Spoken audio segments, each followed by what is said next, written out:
Quer dizer, esse sujeito, ele se gaba de um diploma universitário quando não devia ter nem o diploma do primário. Mas isso no Brasil é muito comum, porque eu recebi aqui a semana passada, vocês viram que é a universidade no Brasil? Eu recebi aqui a semana passada um e-mail que me informava de uma coisa que jamais suspeitaria. No livro da Marilena Chauí, que se chama Convite à Filosofia, título que por sua vez já é um plágio do Mário Ferreira dos Santos, existe um segundo plágio. A mulher pega a página célebre da introdução à filosofia do Julián Marías, que ao expor a noção da verdade, apela ao sentido etimológico das três palavras que representam a verdade em três tradições, quer dizer, a verdade no sentido grego da aletheia como revelação, a verdade no sentido hebraico do emuná como promessa fiel, tá certo? E a verdade no sentido latino veritas como relato fidedigno, né? É uma página célebre do Julián Marías, um clássico, e a mulher reproduz, a dona Marilena Chauí reproduz isso quase ipsis literis, né? Quase ou totalmente ipsis literis. Eu não conferi a coisa assim palavra por palavra, mas vou conferir. Eu sei que pelo menos a estrutura da exposição é a mesma. E nem mesmo cita o Julián Marías. A outra vez que foi acusada de plágio, esta senhora disse que foi acusada de plágio do Claude Lefort, foi acusada pelo Zé Guilherme Melchior. E ela alegou então que ela e o Lefort eram amantes, e que na cama, sabe como é, as letras misturavam, chacoalhava muito, misturava todas as letras do alfabeto, daí ninguém mais sabia quem escreveu o que, né? Então, tá bom, dessa vez passa. Mas agora, será que ela andou transando com o Julián Marías também? Né? Eu espero que não, porque na época o Julián Marías já estava em idade avançadíssima e ele correria o risco de morrer, né? E ir para a cama com uma senhora daquele tamanho seria, né, prejudicial à saúde do velhinho. Espero que ela não tenha feito isso, né? Mas eu vou escrever alguma coisa sobre isso no jornal, que eu vou dar detalhes melhor, o número de página, tudo direitinho. Com relação à questão da hegemonia, bom, eu gostaria de, eu retomo aqui o que disse o Vladimir, mas gostaria de lembrar a maneira como o Gramsci coloca a questão da hegemonia, porque nós de esquerda, quando pensamos em hegemonia, penso que devemos pensá-la a partir da colocação do Gramsci. Ora, o que o Gramsci diz é: a hegemonia não é uma ação partidária, a hegemonia é uma ação de classe.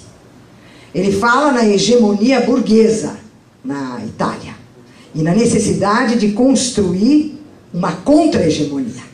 Ele não propôs nunca uma hegemonia da esquerda, nem uma hegemonia dos trabalhadores. Ele propôs a contra-hegemonia, e tem um motivo para isso.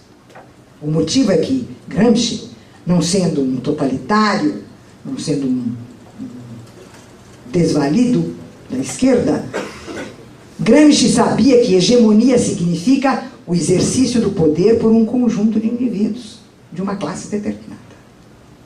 Ele jamais propôs isso como revolução socialista e comunista, que os trabalhadores ocupassem o lugar da burguesia e tivessem a hegemonia. Então você entendeu o que é hegemonia.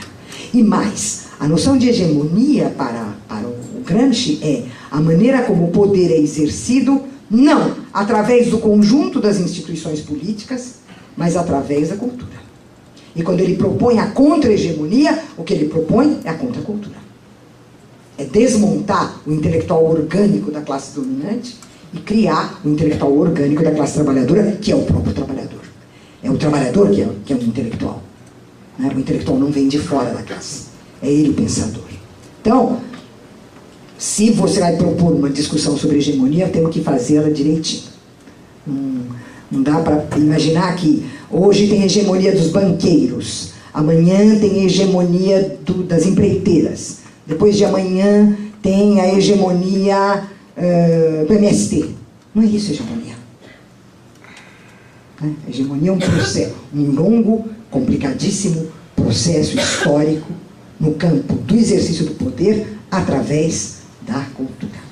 Então, não foi por acaso que o Gramsci apostou na construção da cultura popular. Ele propôs o nacional popular, né? como a maneira dos trabalhadores construírem a contra-hegemonia. Né? Então, eu não posso responder para você se tem ou não tem hegemonia, de que lado da hegemonia nós estamos, porque acho que nós pensamos hegemonia de maneira diferente. Eu penso hegemonia em termos gramscianos. Então, não dá para dialogar muito. Quanto à questão do Antônio, é óbvio, eu acho que tem que pressionar. E tem que pressionar de todas as maneiras. Eu penso que por mais imbecil que tenha sido a atitude do Mercadante, que deixou a questão da greve das universidades ser discutida no Ministério do Planejamento, e não no Ministério da Educação, e não numa negociação do Ministério da Educação com o Ministério do Planejamento, isso é um desastre total, uma burrice política, uma falta de horizonte, uma falta de compreensão completa, né? Isso não significa, entretanto, que a posição dos dois ministros, dos dois lados agora, seja aceitável por nós como participantes do mundo educacional. E, portanto, tem que continuar pressionando, e tem que continuar fazendo a greve, tem que continuar fazendo exigências, e tem que fazer crítica em toda parte, né? Não dá para baixar a cabeça, né? Eu sempre digo, eu defendi o governo Lula de todas as maneiras, defenderei o governo Dilma de todas as maneiras. Isso não me libera da crítica quando ela é necessária e de fazê-la em público sempre que necessário e de participar de movimentos e de ações críticas, né? O que eu não aceito é a formulação midiática da crise ou a formulação midiática da crítica. Isso não, porque nós sabemos o que é a invenção midiática, né, das críticas e como a mídia opera, na medida em que ela é um grande negócio, como ela opera no interior do discurso conservador e da hegemonia, né, no sentido gramsciano da palavra, com seus intelectuais orgânicos. Então, não dá, tem que comer pelas beiradas, tem que comer por fora. Agora, eu queria dizer uma coisa específica sobre São Paulo, né, em termos da história da Prefeitura de São Paulo. Pelo menos a história que eu conheço, não posso falar de quando eu não era viva. A história da Prefeitura de São Paulo conheceu dois momentos de exceção. Um, como diz a pessoa que foi eleita por acidente, e da outra vez por causa de uma aliança inesperada.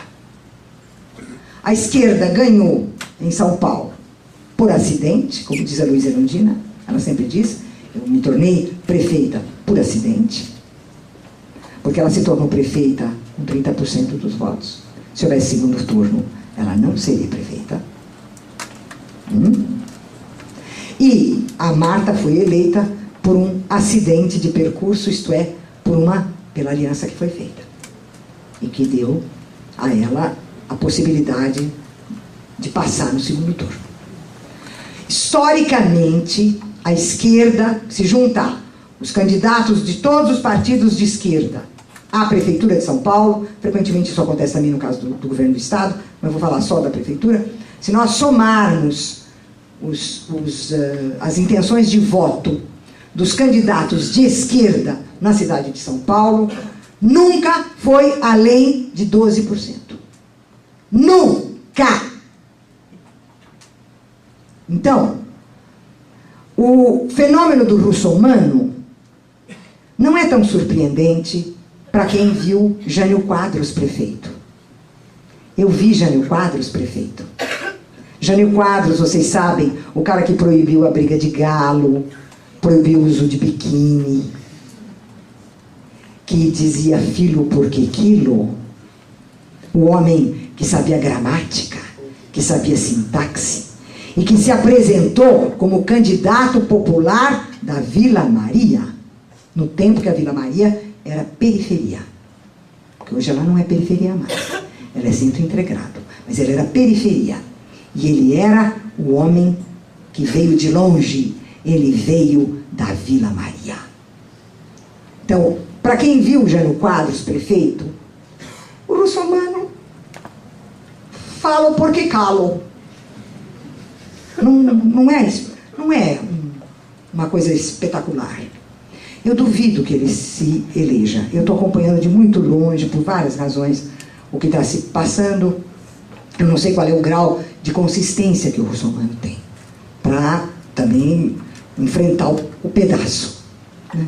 De todo modo, há uma tradição, e foi quando eu fiz na forma dos causos e da conversa e de uma certa brincadeira, como é que opera uma espécie de mentalidade paulistana, era disso que eu estava falando. Ou seja, não é só o eleitor do Russomano, que é o eleitor popular, evangélico, né? Que foi o eleitor do Jânio Quadros. Mas eu vivi nessa São Paulo quando Adhemar de Barros foi prefeito. Povo de Votuporanga, vocês não sabem o que era o Adhemar de Barros como prefeito. Estava aí, tranquilos. Por que esse tipo de coisa acontece em São Paulo? Porque, como São Paulo é o lugar onde o capitalismo brasileiro se realiza, no estado de São Paulo e na cidade de São Paulo, a relação com o Estado é muito tênue. Você vai nos outros estados e a relação com o Estado é uma relação profunda, articuladíssima. Em São Paulo ela é muito tênue, porque a economia passa frequentemente ao largo do Estado. As questões sociais e culturais passam ao largo do Estado. Então, a presença das figuras conservadoras, profundamente conservadoras e reacionárias na Prefeitura de São Paulo, ou o fato de que faz mais de 30 anos em que nós temos Montoro, Fleury, Quércia, Fleury, Quércia de novo, Covas, Chuchu Beleza, Serra, Chuchu Beleza. Faz 30 anos. Ninguém prestou atenção que tem uma coisa que tem, a tangerina cresce no meu pomar, as aleias crescem nos jardins, e o PSDB cresce no Palácio do Governo. Tudo da ordem da natureza. Alguém se deu conta que faz mais de 30 anos que eles estão lá? Eles não estão lá de graça. E eles não estão lá porque hoje tem uma onda conservadora. Eles estão lá porque a sociedade brasileira é autoritária. Eles estão lá porque a sociedade brasileira é autoritária. Eles estão lá porque a sociedade brasileira é autoritária. Eles estão lá porque a sociedade brasileira é autoritária. Eles estão lá porque a sociedade brasileira é autoritária. Eles estão lá porque a sociedade brasileira é autoritária. Eles estão lá porque a sociedade brasileira é autoritária. Eles estão lá porque a sociedade brasileira é autoritária. Eles estão lá porque a sociedade brasileira é autoritária.